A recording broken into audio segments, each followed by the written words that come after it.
So fellow Ambazonians, fellow Southern Cameroonians, I would like to introduce to you Professor Newman. He is a human rights professor at the University of Bangalore, India. He is a human rights defender and activist. He is one of the main voices for the Tamil people that I've encountered here in Geneva. And their movement have been supporting us to make us understand what it means to fight for self-determination. And so he is going to be a resource, because for us, we think this word self-determination has not yet really entered our vocabulary. We are still just fighting, we are still struggling to understand, to liberate ourselves from the Republic to Cameroon. But that the process of moving from La Republic and because we have to bring down Southern Cameroon in order to build the Federal Republic of Ambazonia. And I think that's where Prof. Newman can be an academic assistant for us, because he has the knowledge of self-determination, human rights, recognition diplomacy. So I hope we are going to tap from his resources. Prof. Thank you. Let me just join you. Yeah. So, thank you, Dr. Tegan, thank you, Bernadette. Professor, welcome. Thank you. Yeah. Welcome to SCBC. It's our state television, and it's a pleasure for us to have you in front of a camera. It's my pleasure to be with you guys. Before we even lose 1 second, there's one question that I want Prof to tell us. You've been in the fight for the self-determination of the Tamils. Today is 2018. Yes. Today is the 29th of June 2018. When you started, looking back, what are the advantages or what tools do you have today that are helpful to you that you do not have or you wish you had them at the beginning? See, our struggle started way back in the year 1948, immediately after the period of colonization ended in Sri Lanka. So before the period of colonization, Tamil Eelam was an independent country. But then the Portuguese came, the Dutch came, and then the British came. When the British came, they unified both the Sinhala and the Tamil parts of the island of Sri Lanka into one and named the island as Ceylon. So they ruled this place with the administrative capital of Colombo from 1833 till 1948. But in February 1948, when they left the island, they gave power onto the hands of the majority Sinhalese, thereby not recognizing the Tamils. And then after they left, the island plunged into severe humanitarian and human rights crisis, wherein the Tamil rights were completely crushed. Sinhala became the official language. Jobs were reserved for the majority community. The minorities were not recognized. So from the 1960s 60s onwards, we started a very, very peaceful movement. So this peaceful movement did sustain till the mid-70s. And in the mid-70s, when all avenues failed, our Tamil leader, Thandai Chelba, during the course of the election, he said that Tamils should unanimously vote for a referendum. And that happened in the year 1976, known as the Vattukotai referendum, wherein the Tamils voted for a separate Tamil Elam. So that was also not respected by the Sri Lankan government. It is then that the armed struggle slowly started, and this armed struggle was supported by none other than India. But then things became violent with the crushing of the Tamils culturally also, wherein the world's oldest and the biggest Tamil library in Jaffna, considered as a cultural heritage of the Tamils, was totally burned down by the Sri Lankan armed forces. That was not acceptable to the Tamils, and this was the starting period of the armed struggle. And again in the year 1983, 3,000 innocent Tamils were burnt alive in the capital city of Colombo. That marked the beginning of the armed resurrection against the Sri Lankan state.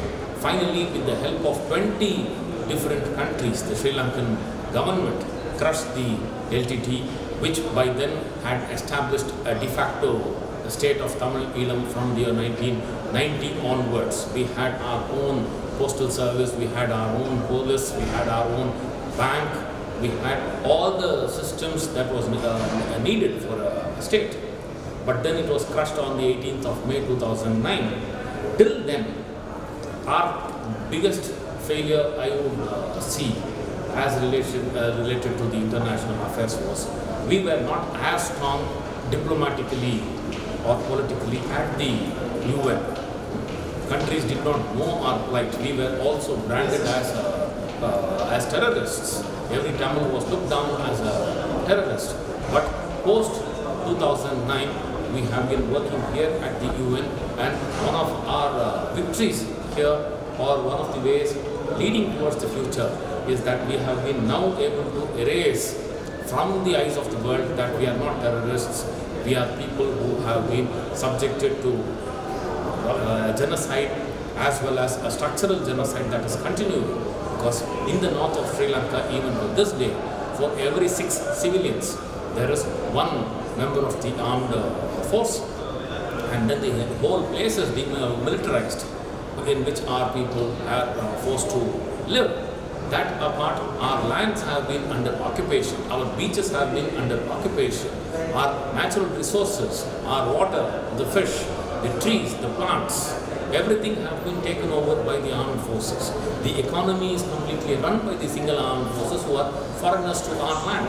So this we have been able to bring to the limelight of the world through the UN, and we have been able to sustain pressure on the Sri Lankan government through the UN that things need to change.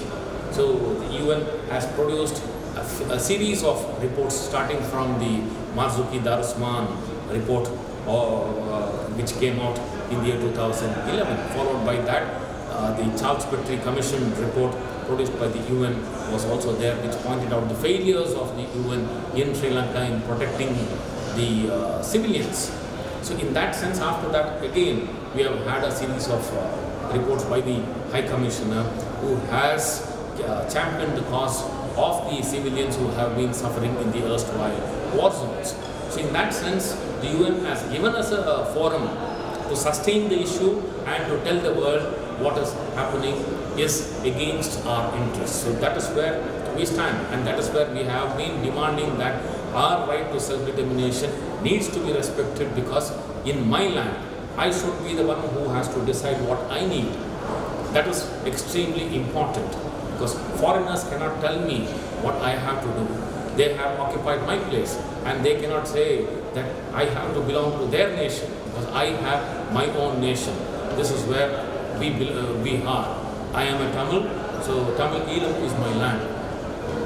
Yes, okay. No, my other, what I want to people to know is, we have the issue of names. You say you are a Tamil, and you call your country according to how you call it.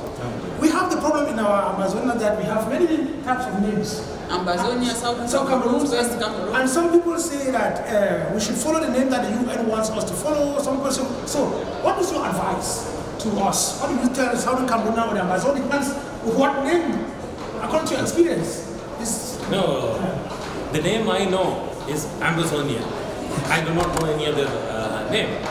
Because the name that comes up should be the name which is popularly accepted by the people. UN should not be determining the name or giving us a name. Once again, it becomes a foreign element. So the name should be a popular name which the people have chosen. So I think that Amazonia is a name that the people have chosen. So that should be your name. Thank you very much, Professor. So, do you have a question for him? Because you are putting me under pressure. I will have a lot of questions, but in the session. Yes, we have to maintain time. We always have Prof on our side. Yes. So but because the camera is not always there. No, yes, I have one question for Prof. I have one question. Yes, so 6 minutes. Let me give people the chance to have Prof because I want to ask from the background. Yes, Okay. Yes, Prof. I want to find out. You are a professor of human rights, right? And our struggles, the struggles of the Amazonian people and the struggles of the Tamil people center around human rights, issues of human rights. And definitely, you are well versed with other similar struggles that have happened in history, some that have succeeded and some that have not succeeded. What would you say are the key elements for such revolutions succeeding, and what are the issues that may stand in the way of success for us? I mean, see, this morning I saw the documentary produced by Dr. which I had not seen earlier. It very clearly shows that not just a structural genocide, but genocide is occurring in your land. This has to be brought to the notice of the world.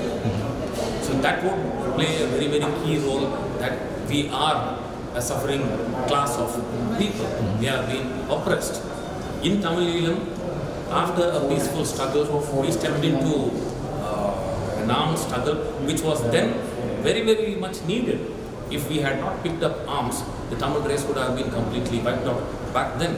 But now things have changed. We are living in a world where communication systems have developed to a great extent.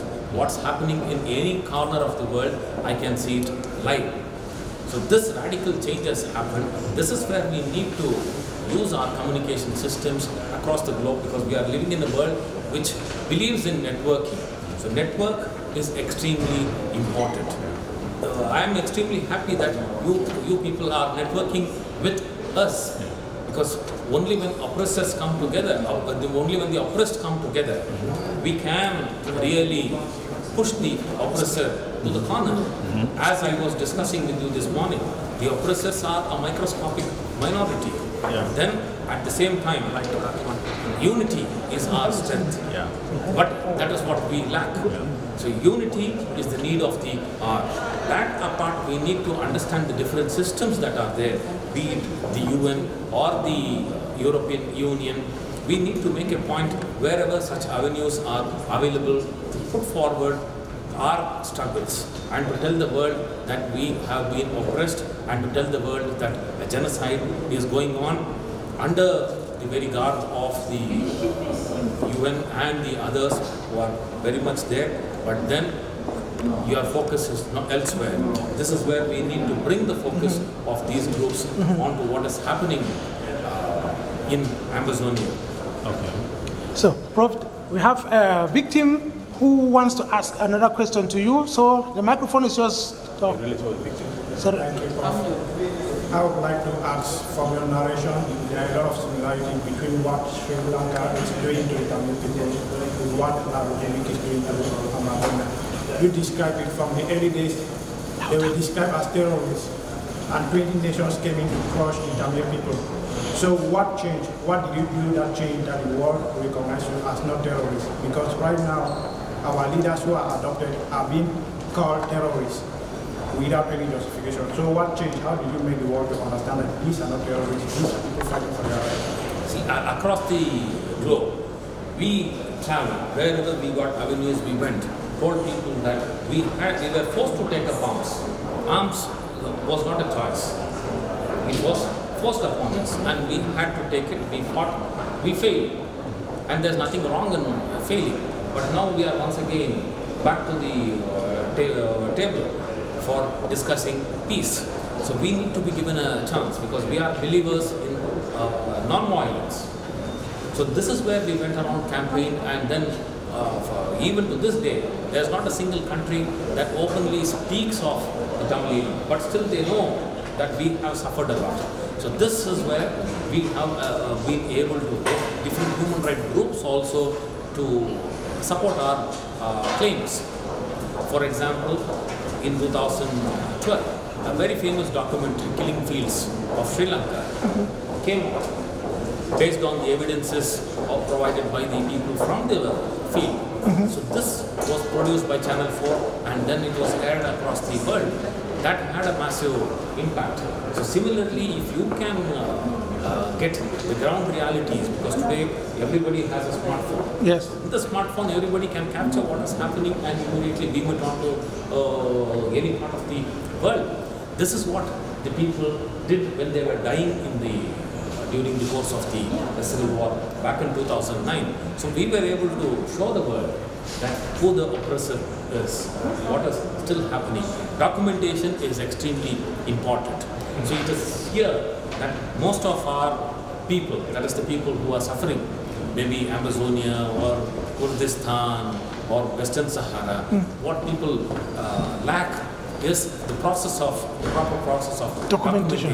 Yeah. So once you start documenting, once you start sending these documents to the UN also starts making use of these documents and then starts sharing it. That is how you create a network. So once that network is there, once you start addressing the main hall in the 90 seconds that is given, the world listens to you.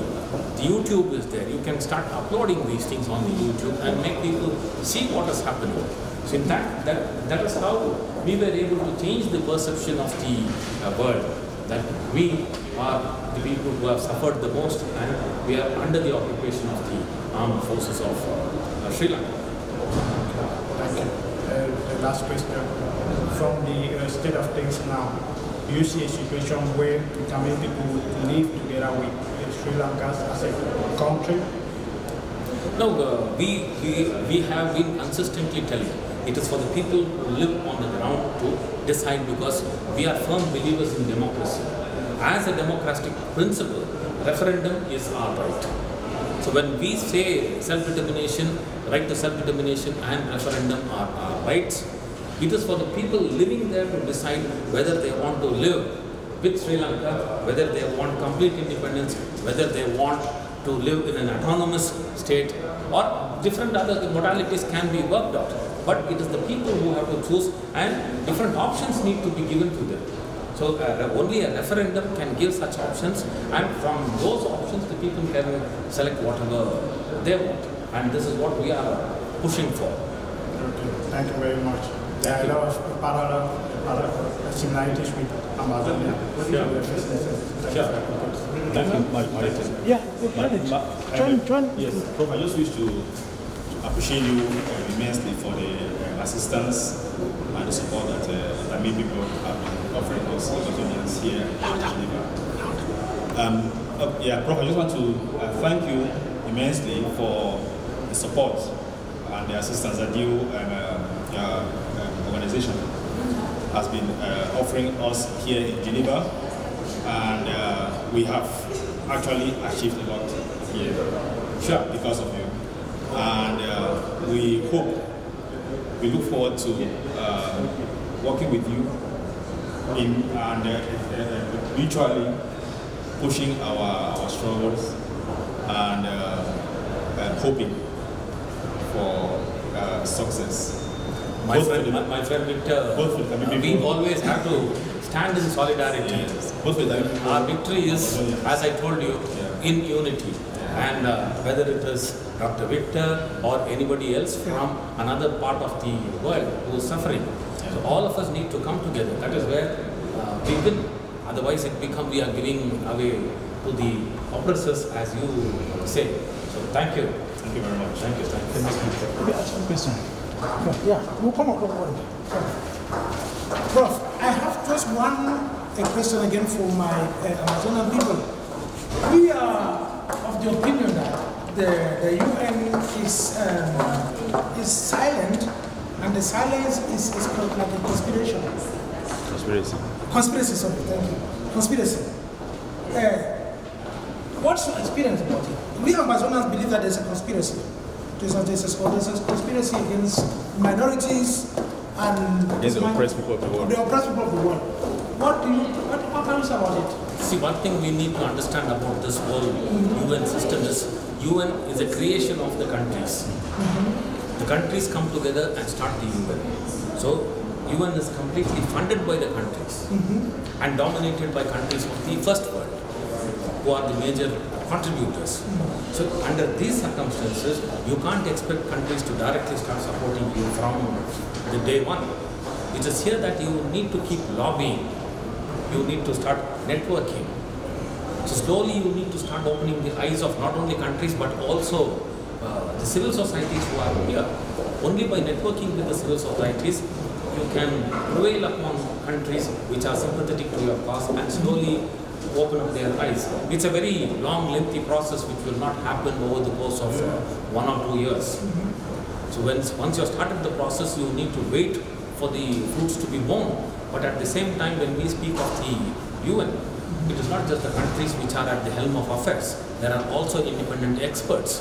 For example, the High Commissioner for Human Rights, he knows the situation of Sri Lanka very well.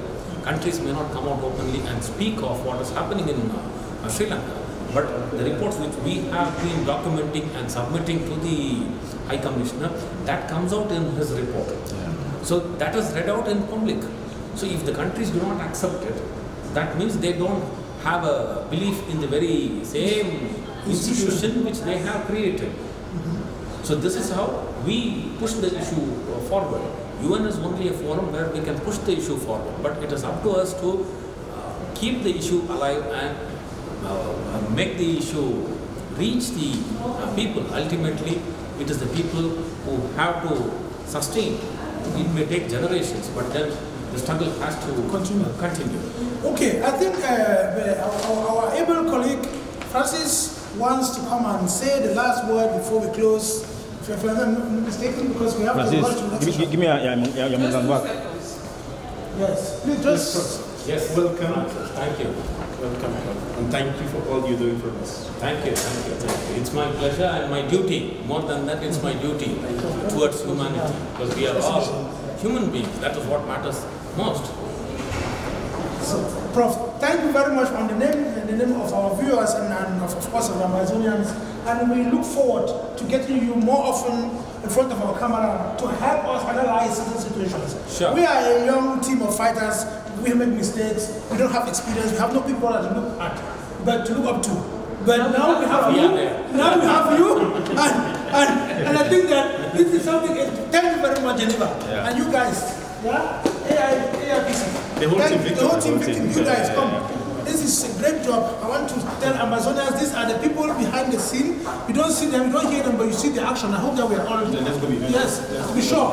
Be sure. Let them go too far away, they will not see us again. So you say, Geneva, oh yeah. Geneva, oh yeah. Amazonia, oh yeah. Amazonia, oh yeah. Sri Lanka, oh yeah. Sri Lanka, oh yeah. Tamil, oh yeah. Tamil, oh yeah. So, yes, so everybody, oh yeah. Thank you very much. Yes, they will not kill you. They will not kill you. All right, Prof, it's great. Thank you very, very much.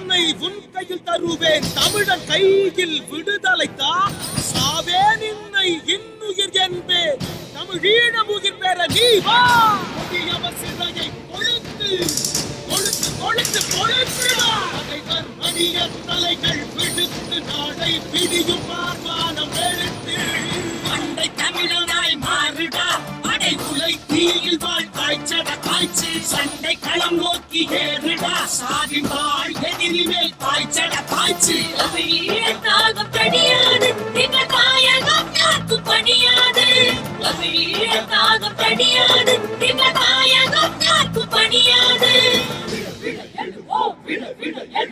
விட விட எழுவோம் ஒன்று விட நாங்கள் ஒன்பதாய் எழுவோம்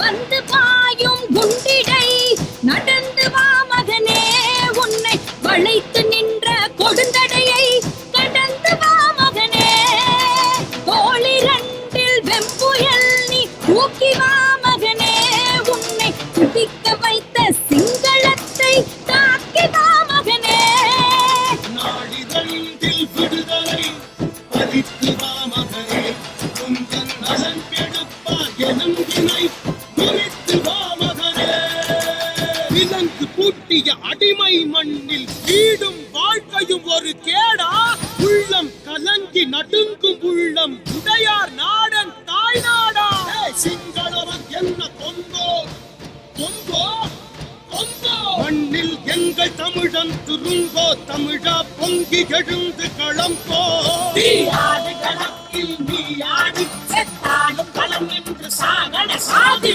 எட்டு கிடந்தவன் மண்ணில் கிடந்த பால் வரலாறு திருக்கட திருத்து விட விட எழுவோம் விட விட எழுவோம் விட விட எழுவோம் ஒன்று விட நாங்கள் ஒன்பதாய் எழுவோம் தமிழீழத்தாக பணியாது இந்த தாயகம் யாருக்கு பணியாது எரிமலை வெடிக்கும் புயல் வீசி அடிக்கும் என் திசை புலிக்கொடி பறக்கும் வருவான் புலிப்படை தலைவன் வருவான் பிறக்கும் தமிழீழம் பிறக்கும் பிறக்கும் தமிழீழம்